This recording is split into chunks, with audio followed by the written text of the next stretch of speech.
What do children teach us about the ego? One of the most fascinating things about children is that they arrive here without a story. They don't know whether they're rich or poor, popular or unpopular, successful or unsuccessful, beautiful or unattractive. They don't know any of that. They simply exist. Then something begins to happen. We start handing them identities. We give them a name. We tell them who they are. We tell them what they're good at and what they're bad at, what they're capable of and what they're incapable of. And little by little, they begin building an image of themselves from the reflections they receive from the world around them. I spent years teaching children, and one observation has stayed with me.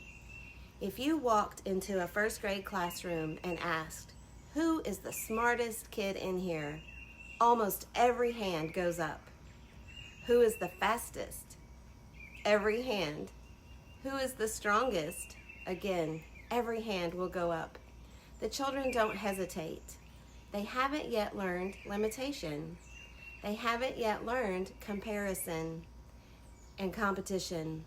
And they haven't yet learned where they supposedly fit in the hierarchy of things.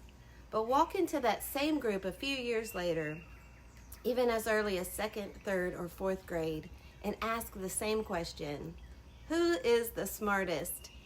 And suddenly, all the fingers point to one child. Who's the fastest? Again, one child. Who's the strongest? And again, all hands will point to one child. What happened?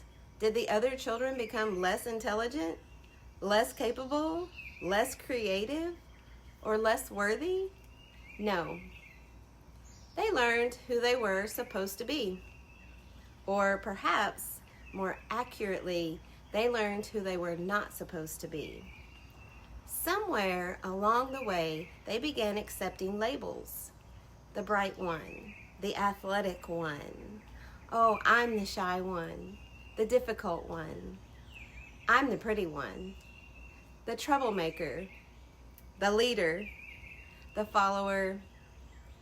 The labels begin settling onto the child like layers of clothing until they eventually forget that they're even wearing them.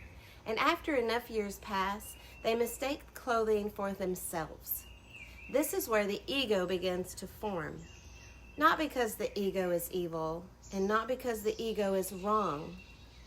Our ego is simply trying to survive. It creates an identity and then spends the rest of its life protecting it. If I believe I am the smart one, then I fear looking foolish. If I believe I am the strong one, I fear weakness. If I believe I am the successful one, then I will fear failure. The ego isn't protecting the truth. It's protecting a story. Bruce Lee once said that a name is merely a label. I think children understand this naturally before we teach them ourselves.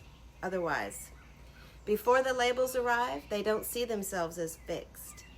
They see themselves as possibility. They can be anything, become anything, explore everything. A child can be an astronaut at breakfast, a dragon by lunch, and a veterinarian before dinner. No identity crisis, no explanation needed. They just flow like water. Then adulthood arrives, and we spend decades trying to remember what the child already knew. That we are not the labels, not the titles, not the roles that we play, not even the stories we've been repeating about ourselves.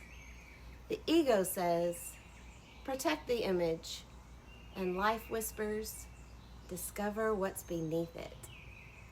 And perhaps that is the real journey, not becoming someone new, but remembering who we were before the world told us who we were supposed to be.